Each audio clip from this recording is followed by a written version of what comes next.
Ele zoou a garçonete pedindo conselhos, mas ela deu uma resposta impressionante. Rafael Oliveira estava acostumado a fazer o que queria, quando queria. Aos 28 anos, já comandava uma das maiores corretoras de São Paulo e não perdia uma oportunidade de mostrar sua superioridade, especialmente quando se tratava de pessoas que considerava inferiores. Naquela tarde de quinta-feira, ele decidiu almoçar no Bistrô Paulista, um dos restaurantes mais caros da cidade. Estava irritado porque havia perdido um grande cliente pela manhã e queria descontar em alguém. Foi quando viu a garçonete se aproximar. "Boa tarde. Meu nome é Mariana e vou atendê-lo hoje. O que gostaria de pedir?" disse ela, sorrindo profissionalmente. Rafael mal olhou para ela, mantendo os olhos fixos no tablet onde analisava gráficos de ações. A jovem aparentava uns 25 anos, cabelos castanhos presos em um coque simples, vestindo o uniforme impecável do restaurante, colete preto sobre camisa branca. "Ah, que bom que você apareceu", disse Rafael, finalmente levantando os olhos com um sorriso debochado. "Preciso de um conselho financeiro importante. O que você acha que devo fazer com meus 5 milhões em ações da Petrobras?" Mariana manteve a compostura, mas Rafael percebeu um leve brilho em seus olhos. "Deixe-me ver", ela respondeu calmamente. "Com a volatilidade atual do petróleo e a pressão regulatória no setor, eu diversificaria. Talvez 40% em tecnologia, 30% em energia renovável, 20% em fundos imobiliários e apenas 10% manteria em petróleo." Rafael quase deixou o tablet cair. Aquela não era a resposta que esperava. "Como é?", gaguejou ele. "Além disso", continuou Mariana como se nada tivesse acontecido, "com o cenário atual da taxa Selic, investimentos de renda fixa estão mais atrativos. Você já considerou CDBs com liquidez diária? O rendimento está superior a muitos fundos multimercado." O restaurante ao redor parecia ter ficado em silêncio. Rafael olhou para a garçonete como se ela fosse um alienígena. Alguns clientes das mesas próximas também haviam parado de conversar para escutar. Você estuda isso?", perguntou Rafael, tentando recuperar a compostura. "Estudo economia na PUC. Trabalho aqui para pagar a faculdade", respondeu Mariana simplesmente. "Agora, sobre o seu almoço?" Rafael sentiu o rosto queimar de vergonha. Havia tentado humilhar a garçonete e acabara sendo ele próprio humilhado. Pediu qualquer prato do cardápio e ficou o resto do almoço remoendo o que havia acontecido. Mas, ao invés de aprender a lição, Rafael decidiu que precisava se vingar. Na semana seguinte, ele voltou ao restaurante. Desta vez, estava preparado. Havia estudado questões complexas de economia e finanças para pegar a garçonete no flagra. "Mariana, certo?", disse ele quando ela se aproximou. "Tenho outra dúvida. O que você pensa sobre o impacto da curva de juros invertida no mercado de derivativos?" Mariana sorriu. Era um sorriso que Rafael não conseguia decifrar. A inversão da curva geralmente indica expectativa de recessão. Ela respondeu sem hesitar. "No mercado de derivativos, isso aumenta a demanda por opções de proteção, elevando a volatilidade implícita. Os contratos futuros de índices tendem a operar com desconto em relação ao preço à vista." Rafael engoliu seco. Novamente, ela havia respondido com precisão técnica. "E quanto aos swaps de taxa de juros?", insistiu ele. "Ah, esses ficam mais atrativos para quem quer se proteger contra a alta de juros no longo prazo. Mas há que considerar o risco de contraparte, especialmente com bancos menores." Desta vez, Rafael não conseguiu disfarçar o espanto. A garçonete conhecia conceitos que muitos de seus funcionários não dominavam. "Onde você aprendeu tudo isso?", perguntou ele, genuinamente curioso agora. Mariana hesitou por um momento. "Meu pai me ensinou desde pequena", disse ela com uma sombra de tristeza nos olhos. "Ele era..." Mas não terminou a frase. Simplesmente anotou o pedido e foi embora. Rafael ficou intrigado. Havia algo na reação dela que o incomodava. Resolveu investigar. Querido ouvinte, se você está gostando da história, aproveite para deixar o like e principalmente se inscrever no canal. Isso ajuda muito a gente que está começando. Agora continuando. Nos dias seguintes, Rafael começou a frequentar o restaurante regularmente, não mais para humilhar Mariana, mas para entender quem ela realmente era. E a cada conversa, descobria que seus conhecimentos eram profundos demais para alguém que apenas estudava economia. Ela conhecia detalhes sobre fusões e aquisições que só insiders do mercado saberiam. Falava sobre estratégias de hedge funds com propriedade, e quando Rafael mencionou uma operação específica de sua corretora, ela fez comentários que mostravam conhecer até mesmo negociações internas. "Como você sabe sobre a compra da Tecno Finance?" perguntou Rafael numa sexta-feira. "Isso ainda nem foi anunciado publicamente."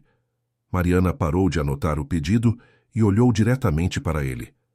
Rafael Oliveira, 28 anos, formado pela FGV, filho do Sr. Alberto Oliveira, dono da Oliveira Holdings, disse ela calmamente.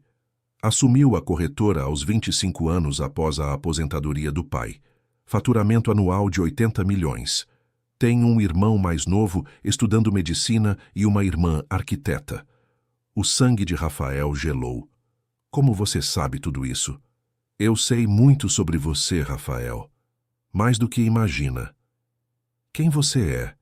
Mariana respirou fundo como se estivesse tomando uma decisão difícil. "Meu nome completo é Mariana Santos Silva. Meu pai era José Carlos Silva." O nome atingiu Rafael como um soco no estômago. José Carlos Silva havia sido mentor de seu pai no início da carreira, o homem que ensinou Alberto Oliveira tudo sobre o mercado financeiro. Também havia sido sócio dele numa empresa que quebrou misteriosamente há 15 anos. "José Carlos Silva era seu pai? Era seu..." perguntou Rafael incrédulo. "Era sim, e eu sei exatamente o que aconteceu com ele." Rafael sentiu um frio na barriga. A falência da empresa Silva em Oliveira havia sido um dos episódios mais traumáticos da vida de seu pai. Alberto sempre disse que José Carlos havia desaparecido com o dinheiro dos investidores, deixando-o para enfrentar sozinho a crise. "Seu pai fugiu com o dinheiro", disse Rafael, repetindo o que sempre ouvira. "Meu pai não fugiu com dinheiro nenhum", respondeu Mariana com os olhos marejados de lágrimas contidas. "Ele foi enganado, traído por alguém em quem confiava." "Do que você está falando?" "Estou falando que meu pai perdeu tudo por causa de uma armação, e eu passei os últimos 10 anos da minha vida tentando provar isso." Rafael sentiu o chão fugir debaixo dos pés. Toda a sua vida, toda a história que conhecia sobre a origem da fortuna familiar, estava sendo questionada por uma garçonete num restaurante elegante de São Paulo. "Isso é impossível", murmurou ele. "É possível, sim, e você vai me ajudar a provar." "Por que eu faria isso?" Mariana se inclinou sobre a mesa, aproximando o rosto do dele. "Porque você é um homem bom, Rafael. Eu percebi isso. Por baixo de toda essa arrogância, dessa necessidade de humilhar os outros, existe alguém que ainda tem consciência. Você não me conhece. Conheço sim. Sei que você perdeu a mãe aos 16 anos. Sei que carrega o peso de manter a empresa familiar. Sei que se sente pressionado para ser tão bem-sucedido quanto seu pai. E sei que, no fundo, você duvida se merece tudo o que tem." Rafael ficou em silêncio. As palavras de Mariana haviam atingido em cheio seus medos mais profundos. "Como você sabe tudo isso?" "Porque eu estudei você durante semanas antes de começar a trabalhar aqui. Esse restaurante não foi uma escolha aleatória, Rafael. Eu sabia que você vinha aqui regularmente. Planejei cada encontro." "Você está dizendo que tudo isso foi planejado?" "Cada palavra, cada resposta sobre investimentos. Eu estava te testando, vendo que tipo de pessoa você realmente é." Rafael se levantou bruscamente da mesa. "Você está louca. Eu não vou ser parte de nenhuma vingança doentia." "Não é vingança", disse Mariana, levantando-se também. "É justiça. Meu pai perdeu tudo. Nossa família foi destruída. E o culpado ainda está por aí, vivendo como se nada tivesse acontecido." "E quem é esse culpado?" Mariana hesitou antes de responder. "Fernando Augusto Mendes, seu padrinho de casamento." Rafael sentou-se novamente. Fernando Mendes era como um tio para ele. Amigo íntimo da família há décadas, participara de todas as decisões importantes da empresa. Isso é impossível. Fernando é como família. Exatamente por isso ele conseguiu fazer o que fez. Meu pai confiava nele completamente. Você tem provas? Tenho algumas, mas preciso de mais. E para consegui-las, preciso de alguém com acesso aos círculos empresariais de alto nível. Alguém como você. Rafael passou as mãos pelo cabelo, tentando processar todas aquelas informações. Por que eu deveria acreditar em você? Porque você já sabe que tem algo errado. No fundo, você sempre soube. Do que está falando? Como você acha que seu pai conseguiu manter a empresa sozinho depois da falência? De onde veio o dinheiro para recomeçar? Como ele conseguiu clientes tão rapidamente? Rafael nunca havia pensado nisso. Na versão que conhecia da história, seu pai era um herói que havia superado todas as dificuldades com trabalho duro e determinação. Ele trabalhou muito, disse Rafael, mas sua voz soou menos convincente. Trabalhou sim, mas também recebeu ajuda. Ajuda que deveria ter sido dividida com meu pai. Mariana tirou um envelope da bolsa e colocou sobre a mesa. São extratos bancários de uma conta offshore. Movimentações de valores milionários logo após a falência da Silva em Oliveira. Valores que foram parar numa conta controlada por Fernando Mendes. Rafael abriu o envelope com mãos trêmulas. Os documentos mostravam transferências que coincidiam exatamente com as datas da crise da empresa. Como você conseguiu isso? Tenho meus métodos. Trabalhei durante 5 anos num escritório de contabilidade especializado em auditoria forense. Aprendi a seguir rastros de dinheiro. Por que não vai à polícia? E dizer o quê? Que uma garçonete tem provas contra um dos empresários mais respeitados de São Paulo? Que a filha de um fugitivo quer limpar o nome do pai? Rafael entendeu o dilema. A palavra de Mariana sozinha não seria suficiente. O que você quer de mim? Quero que me ajude a conseguir mais provas. Provas que não possam ser contestadas. E como faríamos isso? Fernando ainda é sócio minoritário de várias empresas do seu pai, não é? É, sim. Ele frequenta os mesmos eventos, participa das mesmas reuniões? Frequenta. Então você pode me dar acesso. Pode me levar a lugares onde eu possa ouvir conversas, ver documentos, entender como o esquema funciona. Rafael ficou em silêncio por vários minutos, processando a proposta. E se você estiver errada? E se meu pai realmente for inocente? Então vamos descobrir a verdade. E se eu estiver errada, você pode me denunciar por calúnia. Mas se eu estiver certa... Se você estiver certa, minha vida inteira será uma mentira. Sua vida não será uma mentira, Rafael. Você é quem você escolhe ser, não quem seus pais foram. Rafael olhou para os documentos na mesa, depois para o rosto determinado de Mariana. Se eu fizer isso, se eu te ajudar, você promete que vamos buscar apenas a verdade, não vingança? Prometo. Só quero limpar o nome do meu pai e talvez recuperar parte do que foi roubado da minha família. Está bem, disse Rafael finalmente. Vou te ajudar, mas temos que ser muito cuidadosos. Mariana sorriu pela primeira vez desde que a conversa havia começado. Obrigada, Rafael. Você não imagina o que isso significa para mim. Só me diga uma coisa. Por que você realmente trabalha aqui? É só para me estudar? O sorriso de Mariana desapareceu. Trabalho aqui porque preciso do dinheiro. Minha mãe está doente. Câncer. Os tratamentos são caros e ela não tem plano de saúde. Rafael sentiu uma pontada de culpa. Havia passado semanas tentando humilhar uma pessoa que já sofria o suficiente. Por que não me disse isso antes? Porque não queria sua pena. Queria sua ajuda para fazer justiça. A partir daquele dia, Rafael e Mariana começaram a trabalhar juntos. Ela lhe mostrou tudo o que havia descoberto ao longo dos anos. Transferências suspeitas, reuniões secretas, documentos que provavam que Fernando Mendes havia desviado dinheiro da Silva em Oliveira para contas pessoais. Rafael, por sua vez, usou seu acesso privilegiado para conseguir mais informações.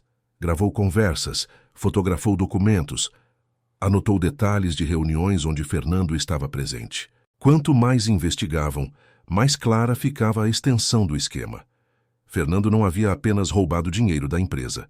Ele havia manipulado contratos, falsificado documentos e até mesmo subornado auditores para encobrir seus crimes. Mas a descoberta mais chocante veio numa tarde de terça-feira, quando Rafael encontrou uma gaveta secreta no escritório de seu pai.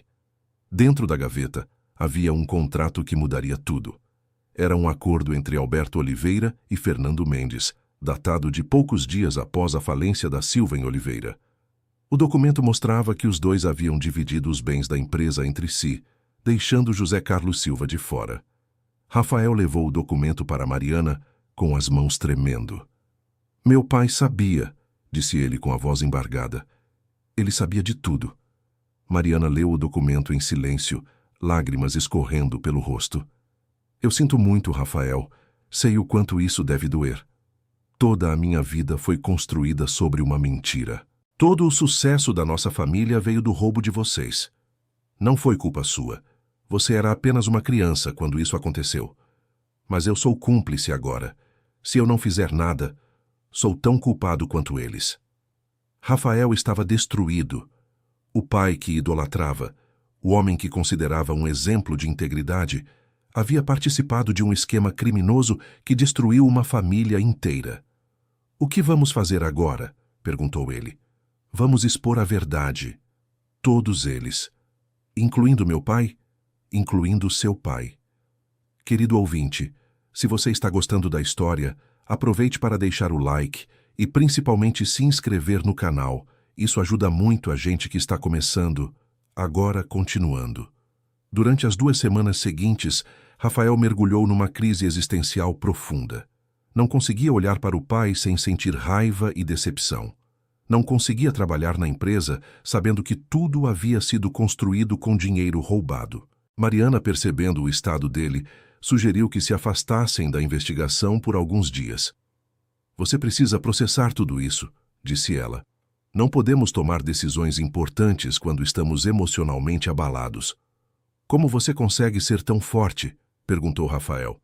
Sua família foi a verdadeira vítima e você é quem está me consolando. Porque tive anos para processar a dor. Você está descobrindo tudo agora, de uma vez.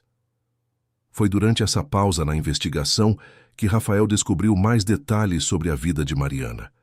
Ela não apenas trabalhava no restaurante e estudava economia.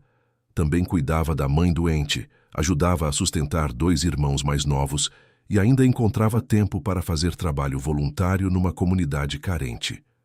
Como você dá conta de tanta coisa? Perguntou ele numa tarde quando a encontrou dormindo sobre os livros na biblioteca da faculdade. Você faz o que precisa ser feito, respondeu ela esfregando os olhos. Não temos o luxo de escolha. Rafael olhou para a própria vida e sentiu vergonha. Ele reclamava de pressão no trabalho, enquanto Mariana carregava o peso do mundo nos ombros. Posso te ajudar? Com os gastos da sua mãe, quero dizer. Não aceito caridade, Rafael. Não é caridade. É justiça. Parte do dinheiro que minha família tem deveria ser de vocês. Ainda não. Primeiro vamos provar nossa versão dos fatos. Depois, veremos o que fazer com as reparações. A determinação de Mariana era impressionante. Mesmo carregando tanto sofrimento, ela não se deixava abater nem aceitava atalhos. Foi nessa época que Rafael começou a perceber que estava se apaixonando por ela. Não apenas pela inteligência ou pela beleza, mas pela força de caráter, pela integridade, pela capacidade de lutar por aquilo que acreditava. Mas ele sabia que não tinha o direito de sentir isso. Não enquanto a justiça não fosse feita. Não enquanto sua família fosse responsável pelo sofrimento dela. A investigação recomeçou com renovada intensidade. Rafael conseguiu acesso aos arquivos digitais da empresa e descobriu que Fernando Mendes ainda estava desviando dinheiro, agora através de contratos superfaturados com empresas fantasma. Ele nunca parou, disse Rafael, mostrando os dados para Mariana. Durante todos esses anos ele continuou roubando. Então temos que pará-lo agora, antes que roube ainda mais.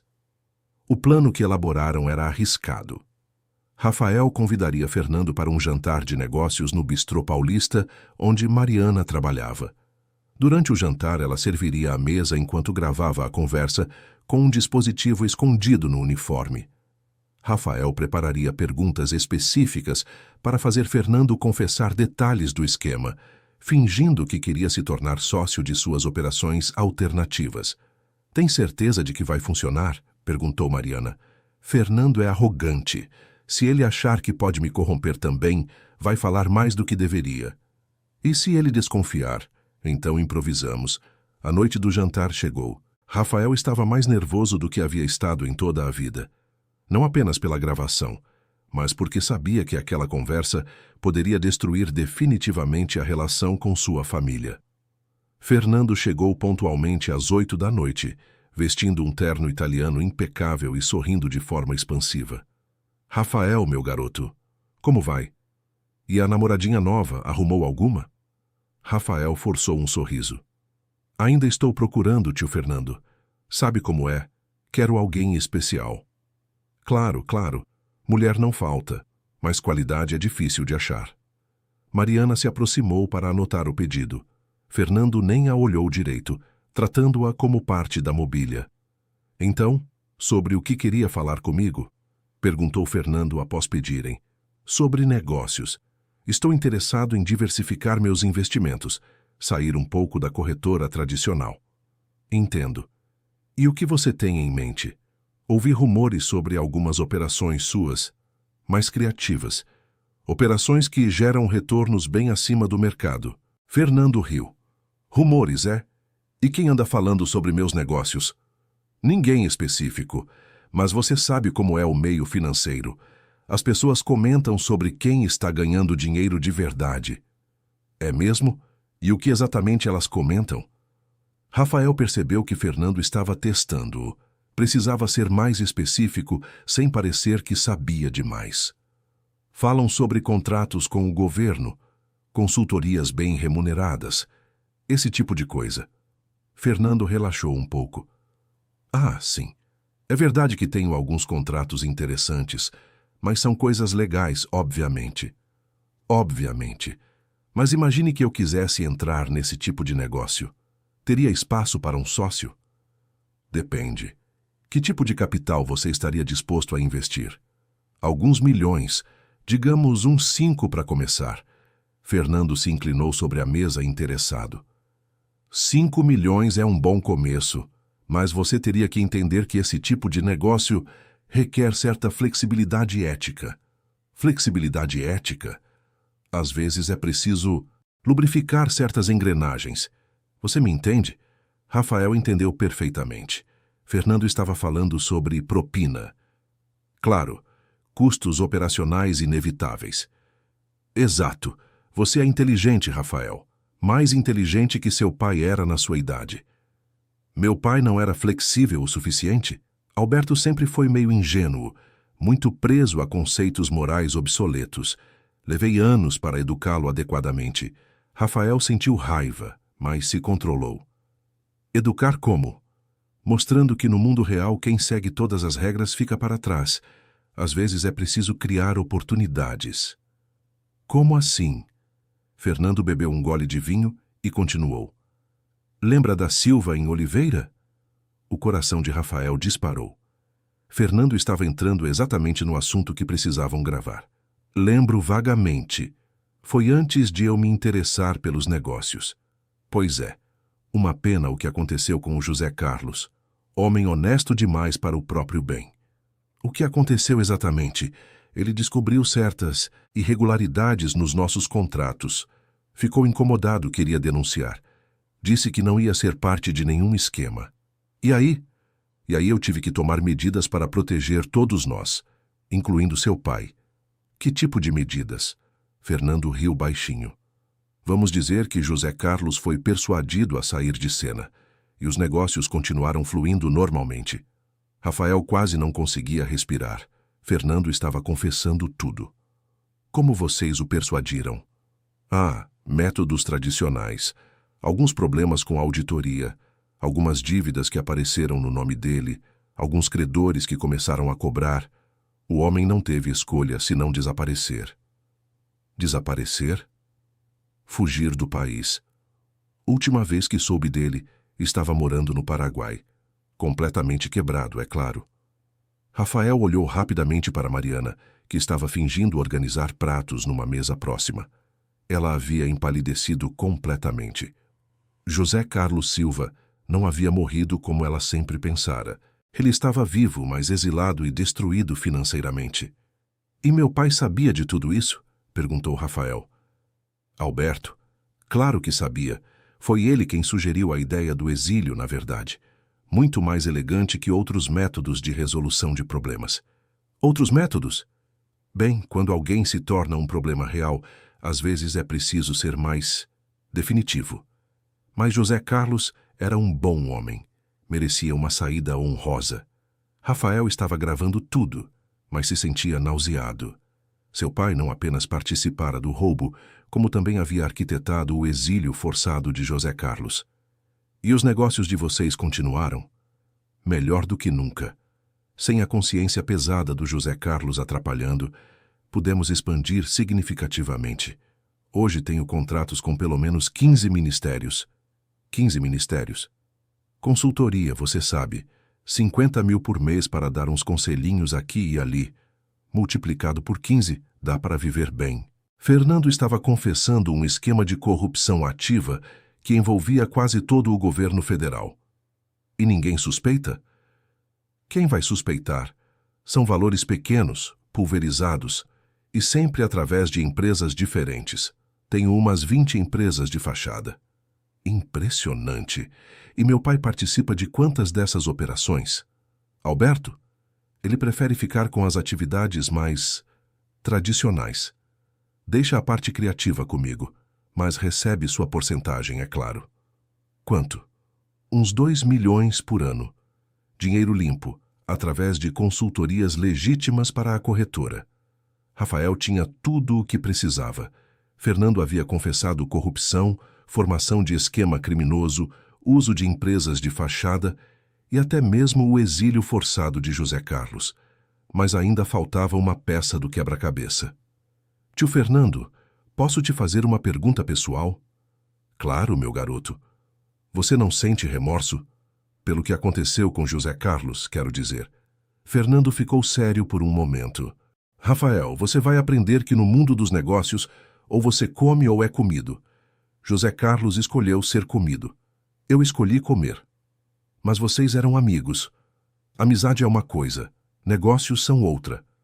José Carlos não entendeu isso. Por isso ele perdeu e nós ganhamos. E a família dele? A esposa, os filhos? Bem, isso foi uma pena mesmo. Mas não foi culpa nossa se eles não conseguiram se adaptar à nova realidade. Rafael estava prestes a explodir de raiva, mas manteve a compostura. Como assim não conseguiram se adaptar? A viúva ficou doente. Câncer, eu acho. Os filhos tiveram que se virar sozinhos. Ouvi dizer que uma das meninas trabalha como garçonete em algum lugar. Fernando riu cruelmente. De herdeira de empresário para garçonete. É quase poético, não acha? Nesse momento, Mariana se aproximou para retirar os pratos. Com licença, disse ela educadamente. Fernando a olhou pela primeira vez na noite. Você tem um rosto familiar, menina. Já nos vimos antes? O sangue de Rafael gelou. Se Fernando reconhecesse Mariana, todo o plano iria por água abaixo. Não acredito, senhor. Trabalho aqui há pouco tempo, respondeu Mariana, mantendo a voz firme. Fernando a estudou por mais alguns segundos, depois deu de ombros. Deve ser impressão minha. Todos esses garçons se parecem depois de um tempo. Mariana se afastou rapidamente, mas Rafael percebeu que suas mãos tremiam. Então, sobre nossa parceria, continuou Fernando. Quando você poderia começar a investir? Logo.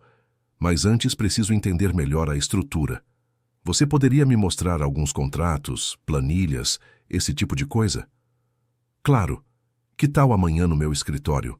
Trago alguns documentos interessantes. Perfeito. Eles terminaram o jantar conversando sobre detalhes menores. Rafael pagou a conta e se despediu de Fernando no estacionamento. Assim que Fernando saiu, Rafael voltou correndo para o restaurante. Mariana estava guardando as últimas coisas no vestiário. Conseguimos, disse ele, mostrando o gravador. Temos tudo. Mariana se jogou nos braços dele, chorando de alívio e exaustão. Obrigada, sussurrou ela. Obrigada por acreditar em mim. Rafael a abraçou forte, sentindo pela primeira vez em semanas que haviam feito a coisa certa. E agora? Perguntou ela. Agora vamos para a segunda fase. Amanhã ele vai me mostrar documentos. Vamos fotografar tudo e completar o dossiê. E depois? Depois vamos decidir como expor tudo isso. Mas enquanto saíam do restaurante, nenhum dos dois percebeu o carro preto que os seguia a uma distância segura. Fernando Mendes não havia reconhecido Mariana por acaso. Ele sabia exatamente quem ela era desde o momento em que a viu, e agora estava planejando sua próxima jogada. No dia seguinte, Rafael chegou ao escritório de Fernando pontualmente às 10 da manhã. O prédio era um dos mais luxuosos da Faria Lima, com vista privilegiada para toda a cidade de São Paulo. "Rafael, entre, entre!" disse Fernando, recebendo-o com um sorriso largo. "Café? Aceito, obrigado." O escritório de Fernando era uma demonstração ostensiva de riqueza. Quadros caros nas paredes, móveis importados, uma vista que valia milhões.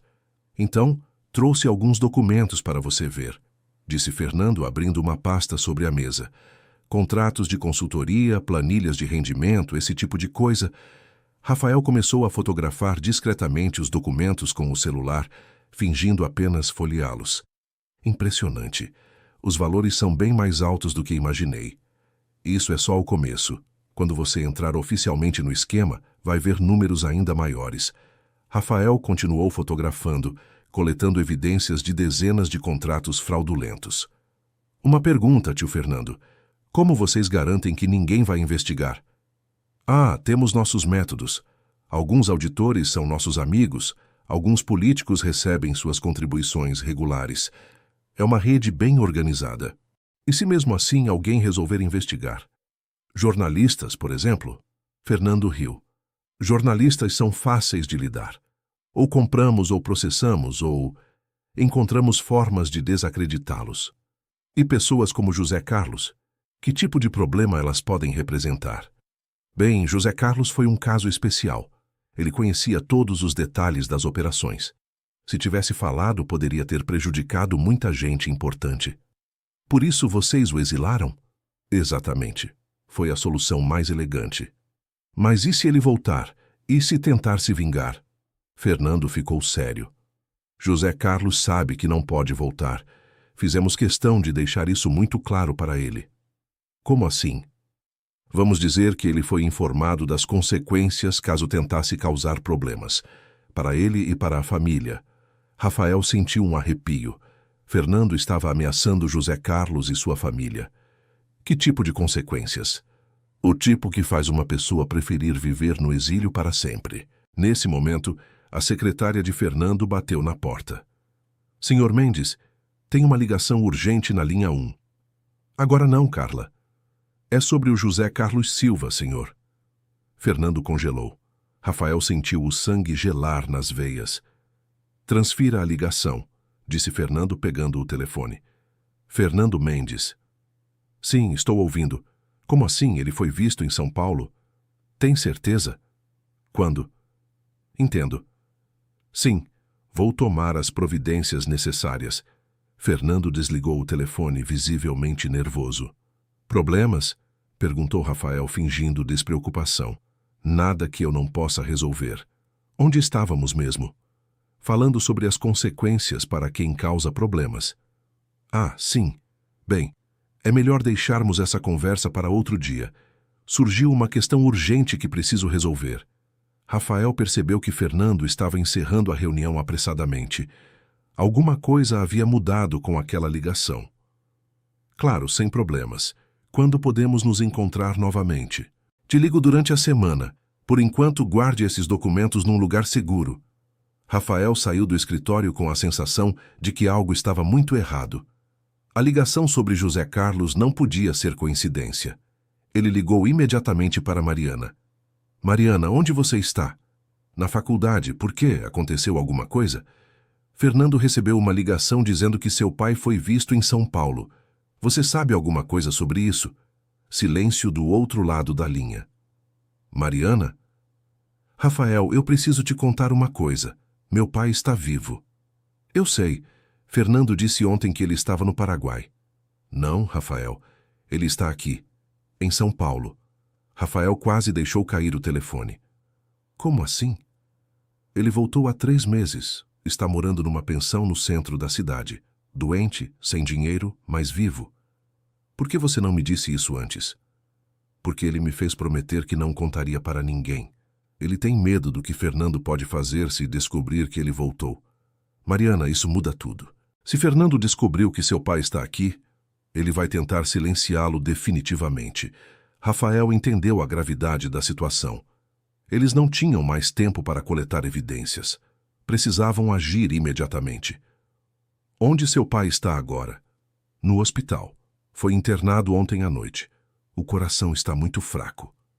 Que hospital? Santa Casa. Mas, Rafael, você não pode ir lá. É muito perigoso. Perigoso ou não, temos que protegê-lo.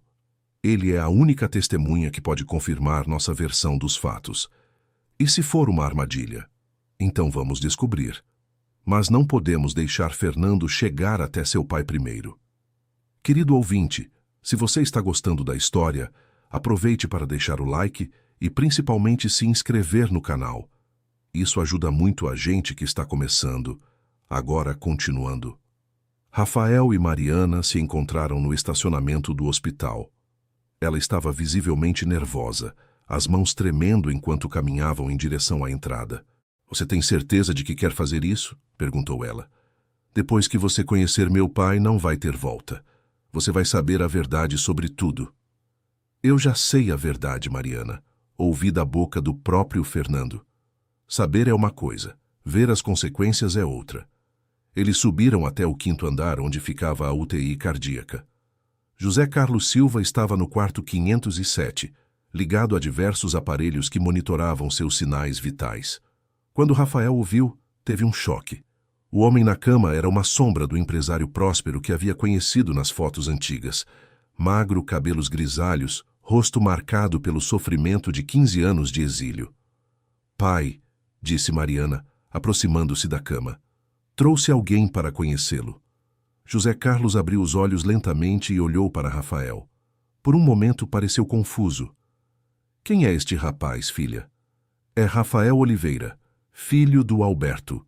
O rosto de José Carlos se contraiu numa expressão de dor que não tinha nada a ver com a condição cardíaca. Oliveira, então você é filho do meu ex-sócio. Sou sim, senhor, e vim aqui para pedir desculpas em nome da minha família. José Carlos estudou Rafael por vários segundos. Você sabe o que seu pai fez? Sei. E sei que não há desculpas para isso. 15 anos, rapaz. 15 anos vivendo como um fugitivo num país estrangeiro, enquanto vocês construíam um império com o meu dinheiro. Eu sei, senhor, e quero ajudar a corrigir isso. José Carlos riu amargamente. Corrigir? Como você vai corrigir 15 anos da minha vida? Como vai devolver os anos que perdi com minha família? Como vai curar o câncer da minha esposa? Mariana se aproximou e segurou a mão do pai. Pai, o Rafael está nos ajudando. Conseguimos provas contra o Fernando. Gravações, documentos, tudo. Provas? Disse José Carlos, tentando se sentar na cama. Que tipo de provas? Rafael contou tudo o que haviam descoberto. As confissões de Fernando, os documentos fotografados, o esquema de corrupção que continuava até hoje. Fernando sempre foi um cobra, disse José Carlos quando Rafael terminou. Mas não imaginei que chegaria a tanto. Senhor Silva, preciso saber exatamente o que aconteceu naquela época, para que possamos usar essas informações da melhor forma. José Carlos respirou fundo e começou a contar sua versão da história. Descobri as irregularidades por acaso. Estava revisando os contratos para uma auditoria de rotina quando percebi valores que não batiam. Confrontei Fernando e ele disse que eram apenas ajustes temporários. Mas não eram. Claro que não. Ele estava desviando dinheiro dos contratos para contas pessoais há pelo menos 2 anos. Quando calculei o total, chegava a quase 20 milhões. E meu pai sabia? José Carlos hesitou antes de responder. Seu pai era complicado. No início, acredito que ele realmente não sabia. Fernando era muito hábil em esconder as coisas. Mas quando eu trouxe as evidências, o que aconteceu? Alberto ficou em choque primeiro. Disse que íamos denunciar Fernando e devolver o dinheiro. Mas depois... Depois o quê? Depois Fernando conversou com ele. Explicou como o esquema funcionava, quanto dinheiro estava envolvido, quantas pessoas importantes estavam comprometidas, e seu pai mudou de ideia. Rafael sentiu o coração apertar. Ele escolheu o dinheiro? Ele escolheu a sobrevivência. Fernando deixou claro que denunciar o esquema seria perigoso para todos nós, que existiam pessoas muito poderosas envolvidas que não hesitariam em eliminar testemunhas. E então? Então eles me deram um ultimato. Ou eu aceitava fazer parte do esquema e recebia minha porcentagem, ou eu seria eliminado. Literalmente. Mariana apertou a mão do pai. Foi quando você decidiu fugir? Não tive escolha. Fernando mostrou fotos da nossa casa, de vocês na escola, da sua mãe no trabalho. Disse que qualquer tentativa de denúncia resultaria em acidentes para toda a família. Então você fingiu que havia fugido com o dinheiro? Foi a única forma de proteger vocês. Fernando espalhou a versão de que eu havia roubado tudo e fugido para o exterior. Todos acreditaram, incluindo os investigadores. E você realmente saiu do país? Fugi para o Paraguai com apenas a roupa do corpo. Passei 15 anos vivendo com medo, fazendo trabalhos informais, sobrevivendo com o mínimo possível. Rafael estava impressionado com a história. José Carlos havia sacrificado tudo para proteger a família. Por que decidiu voltar agora? José Carlos olhou para Mariana com os olhos cheios de lágrimas. Porque soube que minha esposa estava morrendo e que minha filha estava trabalhando como garçonete para pagar o tratamento. Não consegui ficar longe sabendo que vocês estavam sofrendo por causa das minhas escolhas. Mas voltar é perigoso, disse Rafael. Se Fernando descobrir... Fernando já descobriu, interrompeu José Carlos. Tenho certeza de que ele sabe que estou aqui. Como pode ter certeza? Porque ontem à noite, quando estava indo para casa, um carro me seguiu. O mesmo carro que estava estacionado em frente à pensão onde moro. Rafael e Mariana trocaram olhares preocupados. Pai, você acha que eles vão tentar fazer alguma coisa? Tenho certeza. Fernando não pode se permitir ter uma testemunha viva que conhece todos os detalhes do esquema. Rafael entendeu que precisavam agir rapidamente. Senhor Silva, o senhor estaria disposto a gravar um depoimento, contando tudo o que me disse agora? É claro, mas de que adianta? Quem vai acreditar na palavra de um fugitivo contra empresários respeitados? Não é só sua palavra. Temos as gravações de Fernando confessando tudo. Temos documentos provando o esquema atual. Sua versão é a peça que faltava para completar o quebra-cabeças. José Carlos concordou em gravar o depoimento. Durante 2 horas, ele contou detalhadamente tudo o que sabia sobre o esquema, mencionando nomes, datas, valores e métodos usados. Quando terminaram, Rafael tinha em mãos evidências suficientes para derrubar não apenas Fernando, mas toda a rede de corrupção que ele comandava. E agora? Perguntou Mariana. Agora vamos a público. Mas primeiro, precisamos colocar seu pai em segurança. Como? Rafael pensou por um momento. Tenho um amigo jornalista investigativo. Ele pode nos ajudar a expor tudo isso da forma correta. E também pode arranjar proteção para seu pai até que as autoridades tomem as providências necessárias. Você tem certeza de que pode confiar nele? Absoluta. O Roberto é íntegro. Se há alguém capaz de investigar isso sem se deixar intimidar, é ele. Rafael ligou para Roberto Fernandes, um jornalista conhecido por suas reportagens sobre corrupção empresarial. Roberto, é o Rafael. Preciso falar com você sobre algo muito sério. Não posso falar por telefone. Hoje à noite? Perfeito.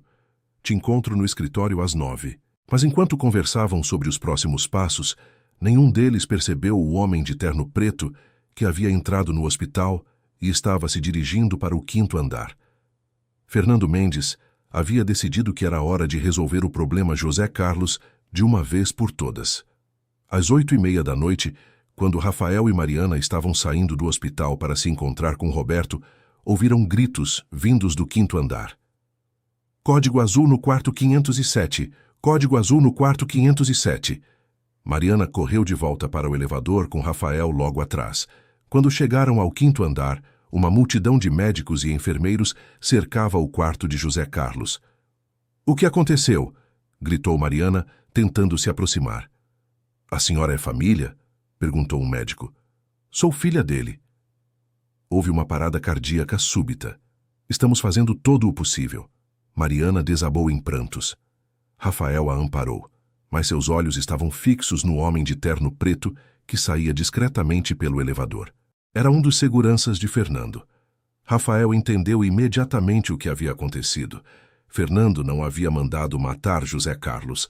Havia mandado provocar uma parada cardíaca que parecesse natural, considerando o estado de saúde debilitado do homem. "Doutor", chamou Rafael, "o senhor pode verificar se alguém estranho entrou no quarto antes da parada?" "Por que pergunta?" "Porque eu acho que meu sogro foi assassinado." O médico olhou para Rafael como se ele estivesse louco. "Rapaz, o paciente estava com o coração muito debilitado. Infelizmente, esse tipo de complicação é comum. Mas alguém pode ter provocado isso?" "Tecnicamente, sim. Uma injeção de potássio, por exemplo, causaria uma parada cardíaca em poucos minutos. Mas seria impossível detectar sem uma autópsia muito específica." Rafael sabia que uma autópsia nunca seria feita. José Carlos morreria oficialmente por causas naturais, e Fernando sairia impune mais uma vez. Após 40 minutos de tentativas, os médicos desistiram. José Carlos Silva havia morrido sem conseguir ver a justiça sendo feita. Mariana estava inconsolável. Havia perdido o pai 2 vezes, primeiro quando ele foi forçado ao exílio e agora quando finalmente havia voltado. "Vamos pegar esse desgraçado", disse Rafael abraçando-a. "Vamos pegar todos eles." "Como? Agora não temos mais testemunha." "Temos o depoimento gravado e temos todas as outras evidências." "Não vai ser suficiente. Você sabe que não vai." Rafael sabia que ela estava certa. Sem José Carlos vivo para confirmar o depoimento, as evidências seriam contestadas pelos advogados de Fernando, mas ele não ia desistir. "Mariana, seu pai morreu tentando fazer a coisa certa. Não vamos deixar que ele tenha morrido em vão." "O que você propõe?" "Vamos expor tudo mesmo assim, e vamos continuar investigando até encontrarmos evidências irrefutáveis." Eles saíram do hospital determinados a honrar a memória de José Carlos. Roberto Fernandes os aguardava em seu escritório, pronto para ouvir toda a história. "Meus sentimentos pela perda", disse Roberto quando soube da morte de José Carlos. "Mas isso só confirma que vocês estão no caminho certo. Homens como Fernando não matam por diversão. Eles matam quando se sentem ameaçados." "Você acha que consegue publicar a história?" perguntou Rafael. "Consigo, mas vamos precisar de mais evidências para torná-la irrefutável. Documentos oficiais, registros bancários, esse tipo de coisa." "Como conseguimos isso?" "Deixa comigo. Tenho contatos no Banco Central, na Receita Federal, no Ministério Público. Se o esquema for tão grande quanto vocês dizem, deve ter deixado rastros em várias instituições." Durante as 2 semanas seguintes, Roberto trabalhou incansavelmente para verificar e complementar as informações que Rafael e Mariana haviam coletado. Ele descobriu que Fernando Mendes possuía de fato 23 empresas de fachada, todas registradas com endereços falsos e sócios fantasma. Os contratos com o governo somavam mais de 100 milhões de reais anuais em serviços que nunca eram efetivamente prestados. Mais importante ainda, Roberto conseguiu acesso aos registros bancários das contas offshore mencionadas por Mariana. Os valores transferidos coincidiam exatamente com as datas da falência da Silva em Oliveira. "Temos evidências suficientes", disse Roberto numa reunião no final da 2ª semana. "Vou publicar a primeira reportagem amanhã." "E quanto à nossa segurança?" perguntou Mariana. "Já conversei com alguns colegas do Ministério Público. Eles vão requisitar proteção policial para vocês assim que a reportagem for publicada. A primeira reportagem foi publicada numa manhã de sexta-feira e causou um terremoto no meio empresarial paulista. O título era O Império Construído com Sangue, como 2 empresários destruíram uma família e roubaram milhões do governo. A reportagem contava toda a história: o esquema original da Silva em Oliveira, o exílio forçado de José Carlos, a continuidade da corrupção por 15 anos e, finalmente, a morte suspeita do homem que tentava expor a verdade. Fernando Mendes foi acordado às 6 da manhã por uma ligação de seu advogado. Fernando, você viu a notícia? Que notícia? Estão dizendo que você matou José Carlos Silva, que roubou dinheiro público por 15 anos, que... Fernando desligou o telefone e correu para comprar o jornal. Quando leu a reportagem, percebeu que sua vida como conhecia havia acabado. Imediatamente ligou para Alberto Oliveira. Alberto, precisamos conversar. Agora. Vi a reportagem, Fernando. Não tenho nada a falar com você. Como assim? Estamos juntos nisso. Não estamos juntos em nada. Eu nunca mandei ninguém matar José Carlos. Você sabia dos riscos. Sabia que ele podia nos prejudicar. Sabia que ele era um risco, mas nunca imaginei que você fosse tão longe. Fernando percebeu que Alberto estava tentando se distanciar dele. Não adianta tentar se fazer de vítima agora, Alberto. Você recebeu dinheiro durante 15 anos. Você é tão culpado quanto eu. Prove isso. Fernando entendeu que havia sido traído novamente. Assim como havia traído José Carlos 15 anos antes, agora Alberto o estava traindo. Mas Fernando não iria cair sozinho. Ele ligou para Roberto Fernandes. Alô, é o Roberto? Aqui é Fernando Mendes. Gostaria de dar minha versão dos fatos. Roberto ficou surpreso, mas marcou uma entrevista para o mesmo dia. Na entrevista, Fernando confirmou todos os detalhes do esquema, mas jogou a responsabilidade principal em Alberto Oliveira. Alberto foi o mentor de tudo, disse ele para as câmeras. Ele que sugeriu o exílio de José Carlos. Ele que estruturou as empresas de fachada. Eu era apenas um sócio menor que seguia ordens. Era mentira, é claro, mas Fernando esperava que fosse suficiente para dividir as culpas. A segunda reportagem foi publicada no domingo e derrubou também Alberto Oliveira. Roberto havia conseguido documentos que provavam a participação ativa de ambos no esquema. Rafael estava em casa quando recebeu a ligação do pai. Rafael, preciso falar com você.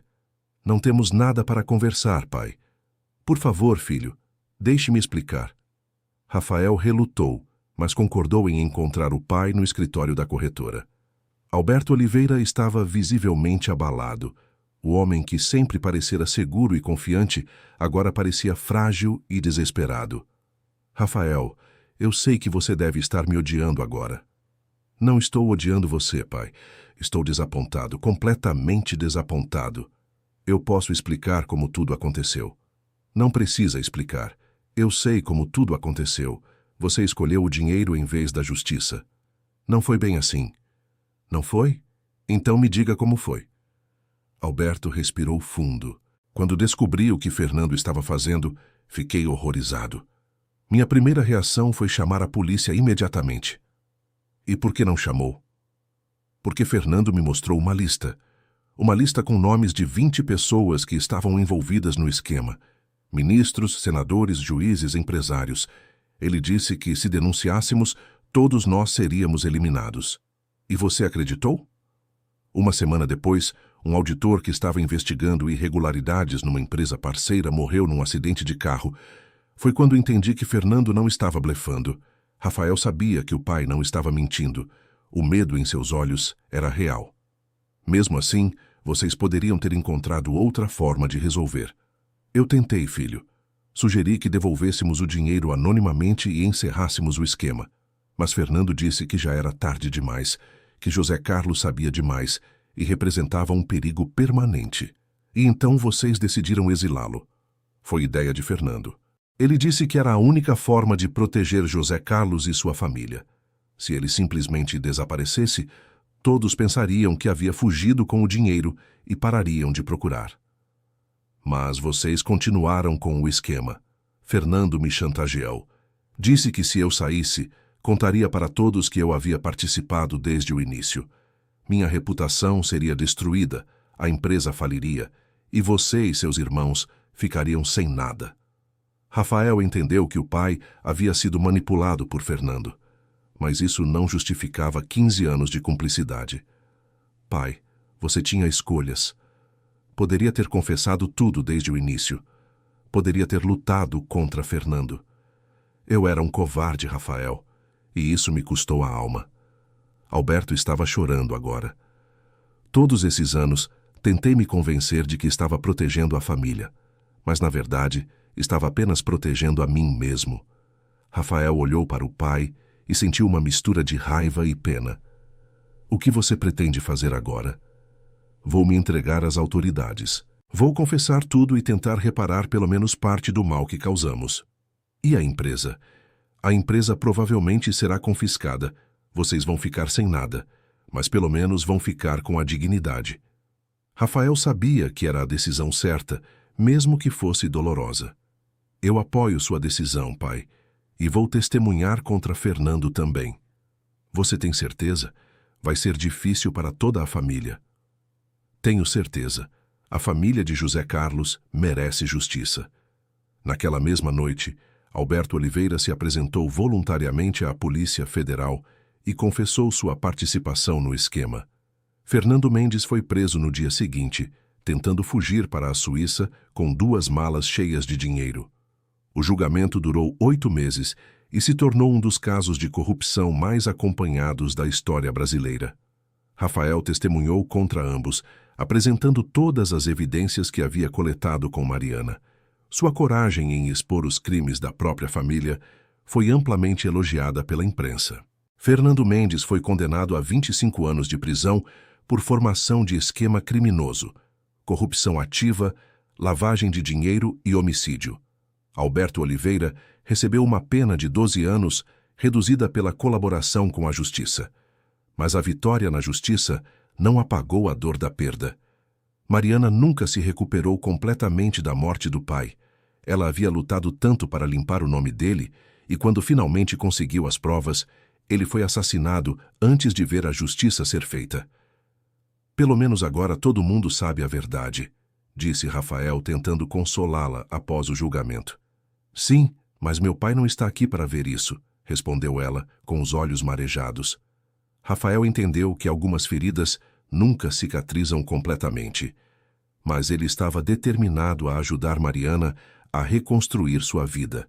Com a condenação de Fernando e Alberto, uma parte significativa dos bens roubados foi recuperada. O governo determinou que a família Silva tinha direito a uma indenização de 15 milhões de reais, valor que incluía juros e correção monetária do dinheiro desviado originalmente.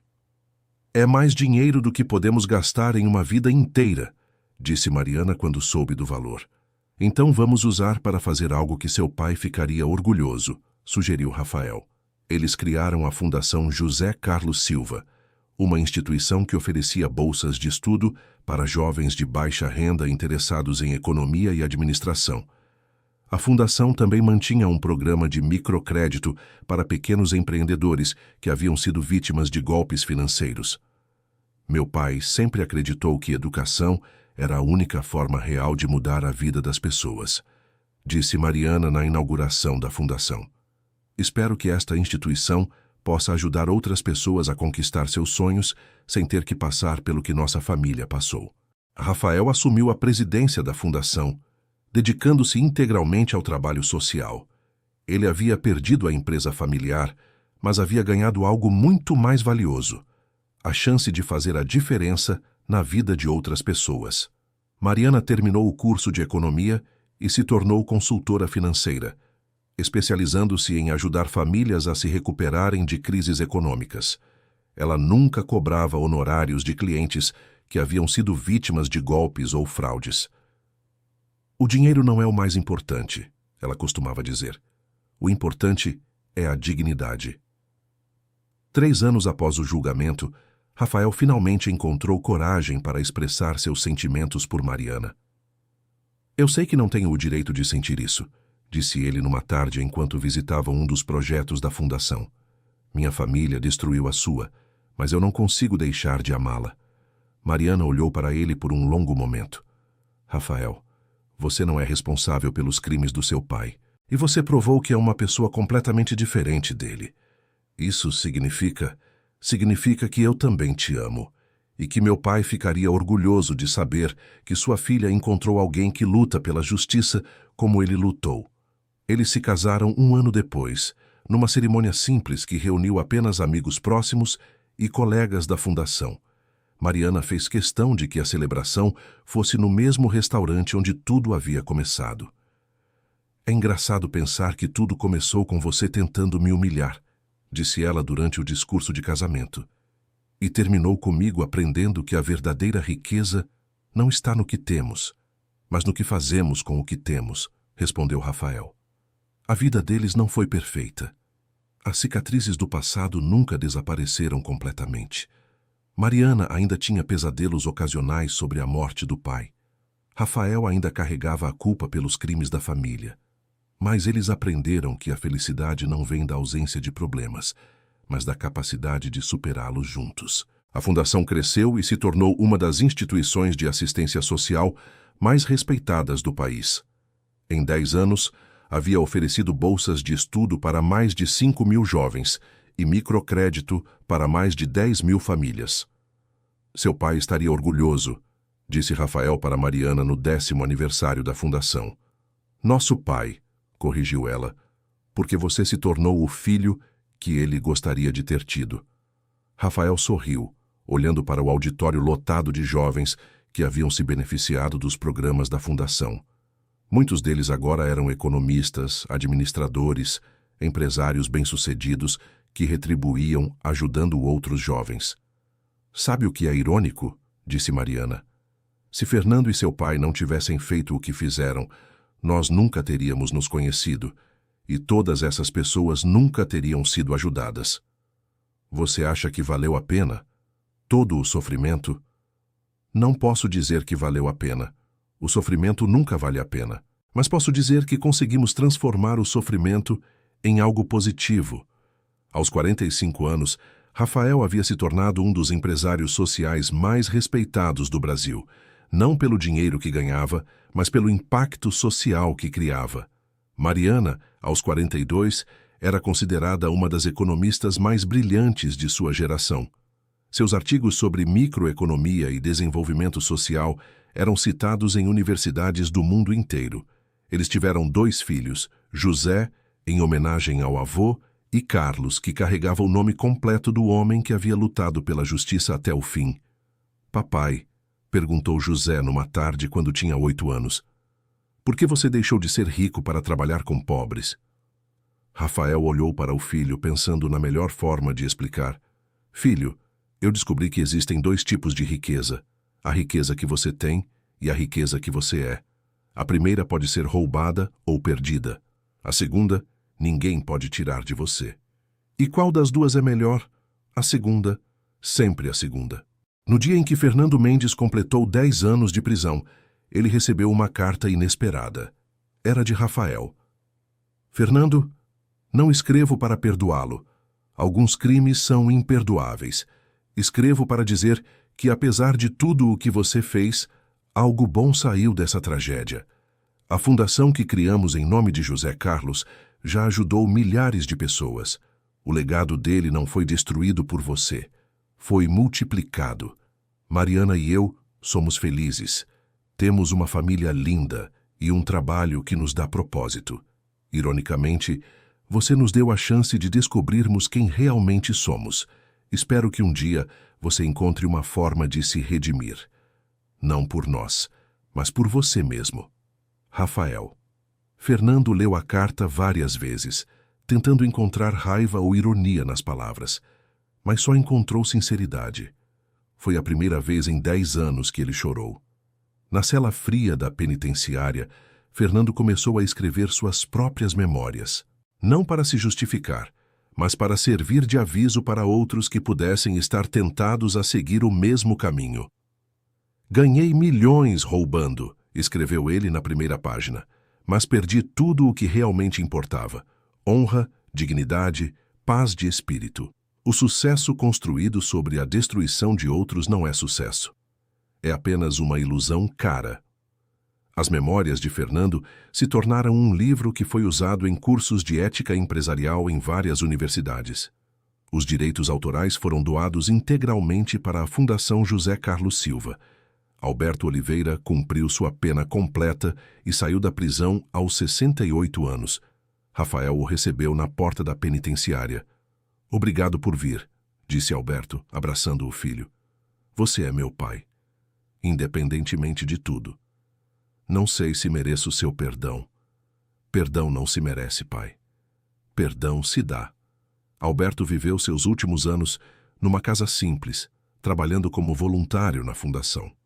Ele nunca tentou recuperar seu status social ou reconstruir a fortuna. Dedicou-se inteiramente a reparar, na medida do possível, o mal que havia causado. "Lamento muito pelo que aconteceu com sua família", disse ele para Mariana num dia, 3 anos antes de morrer. "Eu sei que lamenta", respondeu ela. "E isso significa muito para mim. José Carlos era um homem melhor do que eu jamais fui." "Era sim, mas você se tornou um homem melhor do que era. E isso também conta." Alberto morreu dormindo aos 74 anos. Seu funeral foi simples, mas digno. Mariana fez questão de estar presente. "Por que você veio?", perguntou Rafael. "Porque ele era seu pai. E porque nos últimos anos de vida ele provou que ainda havia bondade nele." No funeral, Alberto foi sepultado ao lado de um pequeno jardim que havia cuidado durante seus últimos anos. O jardim produzia flores que eram doadas semanalmente para hospitais públicos. "Aqui jaz Alberto Oliveira", dizia a lápide simples, "que nos últimos anos de vida aprendeu que semear flores é mais importante que colher ouro."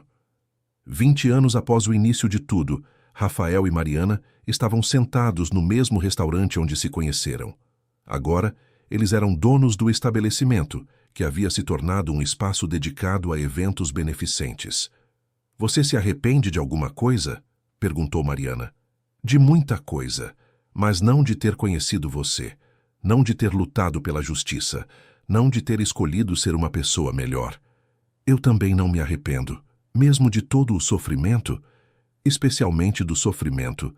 Foi ele que nos ensinou quem realmente somos." Eles olharam pela janela, vendo jovens beneficiados pela fundação passando na calçada. Alguns voltavam da universidade, outros do trabalho. Todos carregavam a esperança de um futuro melhor. "Seu pai estaria orgulhoso", disse Rafael.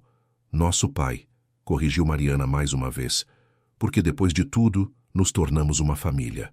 Uma família que não nasceu do sangue, mas da escolha de fazer o que é certo." Do lado de fora, a cidade pulsava com energia.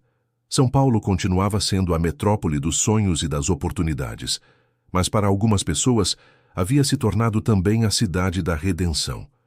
A cidade onde uma garçonete e um executivo arrogante haviam descoberto que o verdadeiro sucesso não se mede pelo que se tem, mas pelo que se faz com o que se tem. A cidade onde o amor triunfou sobre a ganância, a justiça sobre a corrupção e a esperança sobre o desespero. A cidade onde uma resposta impressionante mudou 2 vidas para sempre. Fim da história. Agora me contem o que acharam dessa história e de onde estão nos assistindo. Vocês acham que Rafael tomou a decisão certa ao expor os crimes da própria família? Como vocês reagiriam se descobrissem que todo o sucesso de suas famílias foi construído sobre injustiças? Deixem suas opiniões sinceras nos comentários. Queremos muito ler o que vocês pensam. Muito obrigado pela companhia de vocês. Não esqueçam de deixar o like e, principalmente, se inscrever no canal para não perderem outras histórias emocionantes como esta.